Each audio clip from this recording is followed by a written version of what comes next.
South Korean troops fired warning shots to repel North Korean soldiers who briefly crossed the rivals' heavily fortified land border Tuesday for the second time this month, the South's military said. Both incursions were believed to be unintentional.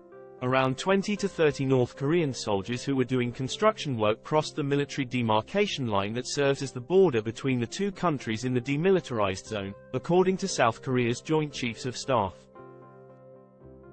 The soldiers retreated after the South broadcasted warnings and fired warning shots, and the South's military didn't spot any suspicious activity after that, the Joint Chiefs said. The border area is dense with overgrown trees and plants, and the North Korean soldiers may have not known exactly where the border was, according to the South's military, which said it doesn't believe the soldiers deliberately crossed into the South. The North did not return fire. The intrusion comes as tensions rise between the rivals, who in recent weeks have engaged in Cold War-style psychological warfare and made it clear they are no longer bound by their landmark military agreement in 2018 to reduce tensions. Troops from the South also fired warning shots on June 11 after another group of North Korean soldiers briefly crossed the border. The Joint Chiefs of Staff said that Tuesday's incursion occurred in a different area along the central frontline region. The Korea's heavily fortified border area, referred to as the demilitarized zone, has occasionally been a site of bloodshed and violent confrontations between the rivals.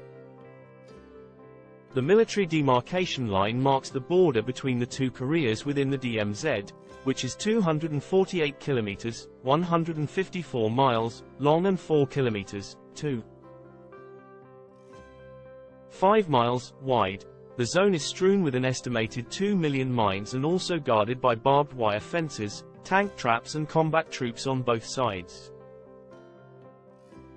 It's a legacy of the 1950–53 Korean War, which ended with an armistice, not a peace treaty. The South's military has observed increased North Korean activity along the border to install what appear to be anti-tank barriers, reinforce roads and plant landmines.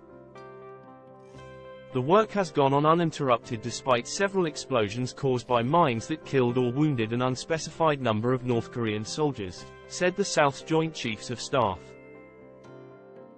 The construction started around April and is possibly aimed at making it harder for North Korean civilians or soldiers to defect to the South as Pyongyang's leadership attempts to strengthen its control over its people, according to the Joint Chiefs.